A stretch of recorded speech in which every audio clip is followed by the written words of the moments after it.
Okay, Shaun, thank you for coming back for our next lesson here. Um, One thing I wanted to talk about today specifically was taking what we've been practicing from the practice tee to the first tee. They say it's a long distance between those two, right? Yeah, absolutely. You hear it every day. You know, I hit it great on the range, and what happened? So I definitely see where you're coming from. Right. I think a big part of it for you is just routine. The way you practice, making that as similar to the way you play as possible. So why don't we start by revisiting what we've been working on. And I know we talked about the right way to practice, having your drill swing, having your practice swing, and then having your actual striking the ball and sticking to that 1 2 3 1 2 3 with analysis and modifications in between. Um, what are some ways that you can think of to keep it closer to gameplay on the range? Absolutely. I think a lot of times, I get out here and just rapid fire golf balls, and either not focusing on any one particular thing I'm trying to work on, but also I'll come out here and blaze through a bag of balls, and Mm, 15 shots into it I'm tired, and it's yeah, I'm definitely definitely. not replicating. We've all been there, that's for sure. But I think you're on the right track. So ultimately, I think we need to divide our practice into two segments. Now there is the purely technique driven, that 1 2 3 sequence: drill, practice, hit, modify, drill, practice, hit, analyze, modify, so on and so forth. And I think after you've done that, even if it's only like you said for 15 balls, um, start mixing it up.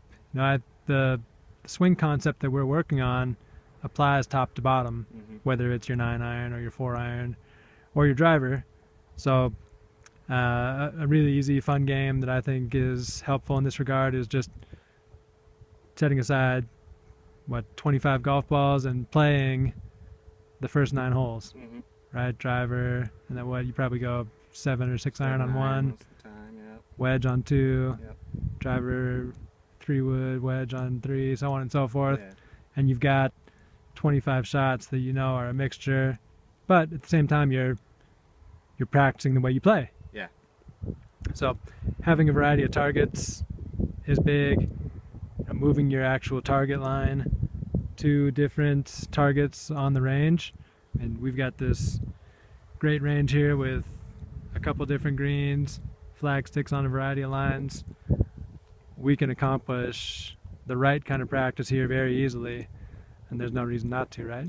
Yeah, absolutely. I mean, we're extremely fortunate here. You're right. We've got, I don't know, 10 different flags, and with objects in the background, foreground, plenty of different lines to choose from.